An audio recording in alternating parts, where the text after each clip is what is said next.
Well, what's going on, everybody? Chris Sparks, Communications 275-01, making a video for you guys. My paper was about white privilege and how white privilege has a way of infiltrating systems.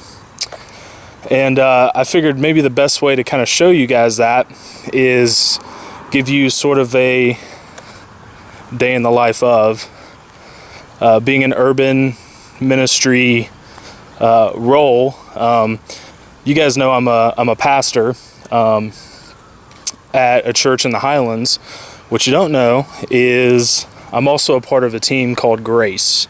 And right now I'm going to pan around. What you're going to see is the Oakdale neighborhood.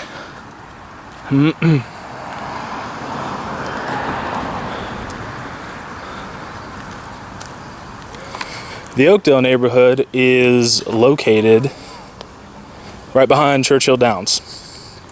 It is a neighborhood that is what I would call a melting pot. There's a whole mess of different people, different cultures, backgrounds, but there are also things here that you don't see. There are things here that the media doesn't talk about. This is a very almost forgotten kind of neighborhood. In reality, maybe it's forgotten because of the crime that takes place here.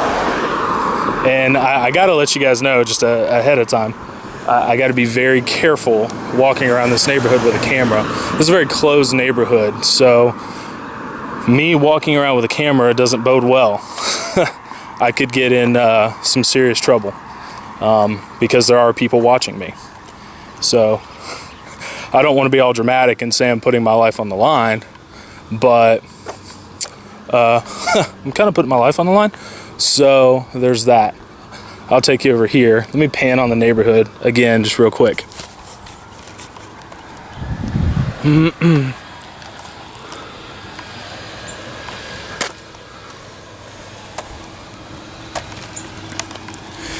Very closed off neighborhood. All right, I'm going to pan over to two other members of the Grace team I want you to see.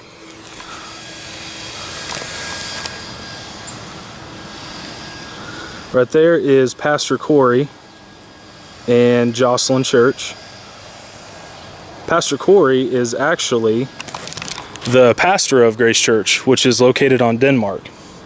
What I'm going to do now is right over here, I'm going to take you into the alleyways. This is where a lot of things happen, and I'm going to get to kind of the point of the whole white privilege thing here in this neighborhood in just a second. In these alleyways right here, which are all over this neighborhood, there's a lot of things that take place. There are kids that are being shot at. There are muggings, people being robbed. These are the things the Grace team works really hard to try to fight against. We try to bring people into our church. We try to feed them. We try to clothe them. We try to be like Jesus. I know that for some of you, maybe you're not really sure about this whole Jesus thing. And please hear, I don't want to throw my Bible down your throat, so I won't. But maybe what you'll come to see is that I'm one of those guys, one of those Christians, one of those weird Christian dudes that outside of this video, I don't really like to talk about my faith. I'd much rather live it and just be an encourager and someone who loves people. Unfortunately, in this neighborhood, you see some of the bad stuff, the bad sides to it. I'll show you what I'm talking about as we get up here.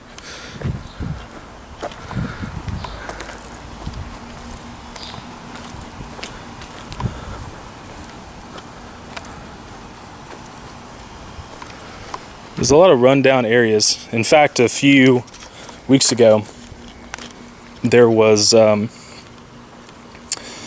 kid who was shot. These are the kinds of crimes and the violence and the drug use and the things that at Grace we try to fight against. And one thing you need to know about this neighborhood, going to the white privilege thing, is that they have neighborhood association meetings, predominantly white.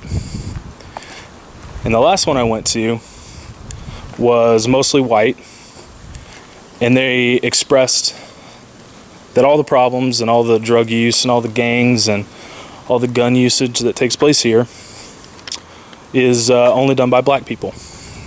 It's not just black people, but kids, the very kids that's the back of our church.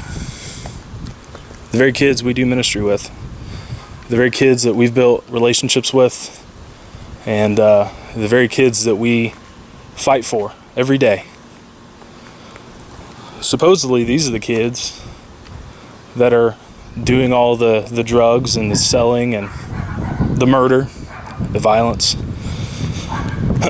The neighborhood association, mostly white, blames it completely on blacks and black kids. And the media listens. The media, for whatever reason, has determined that, well, the white people in the neighborhood are right. Now, I don't want to paint a very ugly picture, at least not verbally.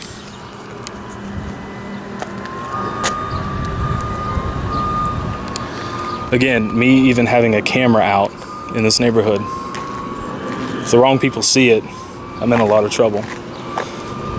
But I'll show you one more thing. I'm trying to be careful. I kind of have to look at my surroundings here. But I will point this out to you.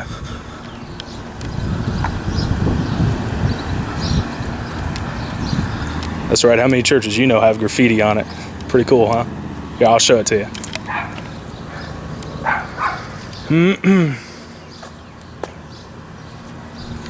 More to come. I don't want to show this to you though. This started popping up in the neighborhood a little while ago.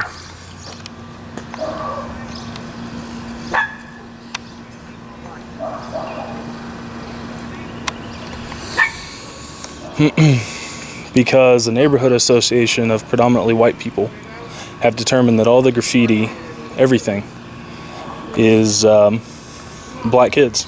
It's their fault. Do I agree with that? No. But I'm one up on some of these guys because I have relationships with them. I'm going to conclude the video with this as we've kind of walked around the neighborhood. Here's something you definitely want to see.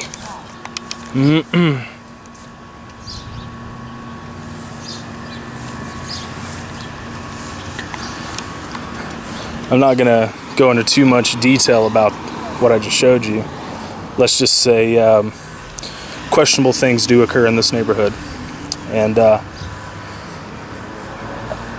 I guess for me, I'm all about these three words that we've graffitied on our church here at Grace because it's something we believe. It's not about white privilege. We don't want it to really be about black and white. Unfortunately, in a lot of ways it still is. But when we build relationships with people and we look at them as people, these three things begin to happen.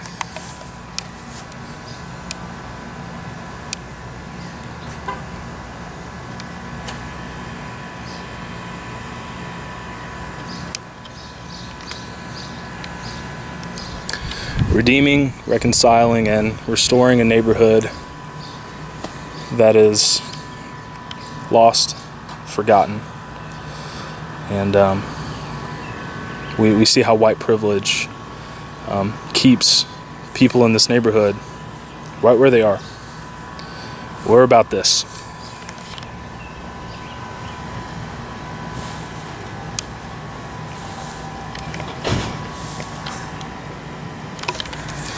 Again, how many churches you know have graffiti? Pretty cool, huh? Well, the thing is, that's not me. I know it kind of looks like me, but it's not me. That's actually Jesus. I guess more of an urban kind of setting here. What I want you guys hopefully to take from this video is to understand that in the year 2016, we still have a long way to go. There's still a lot of issues here that I know me and the team that I'm a part of, that I get to be a part of, we fight these things every day. And we tell this neighborhood that at one point was talking about getting guns and shooting up black kids. We take a stand against that, and we say boldly and with great faith, we're not going to let that happen. And it's amazing that even ministry in a church goes so deep into these issues. So anyway, this is just kind of an idea, almost a day in the life of what me and a handful of other crazy Christians do. Pretty cool, huh? Anyway, so that's my video. I know the assignment says to be 5 minutes long. Hopefully it is. But if you're into that sort of thing, do me a favor and pray for me and pray for my team, because, again, not to be dramatic, but in a lot of ways we took Jesus serious enough to literally put our lives out there to make differences and to be the change that I think not only this neighborhood but this world really needs. And hopefully, prayerfully, through faith, we can see some of those things happen. We're starting to see them here in the neighborhood. I don't really have a lot of time to kind of go through it all with you, but there's some really awesome things happening at this church. God is doing really cool things here, and I'm blessed to be a part of it. And I'm honored that I get to kind of use this assignment to share that with you. So, all right. What are you eating? Is that a Jolly Rancher? Yeah, it is. Pastor Todd doesn't like those.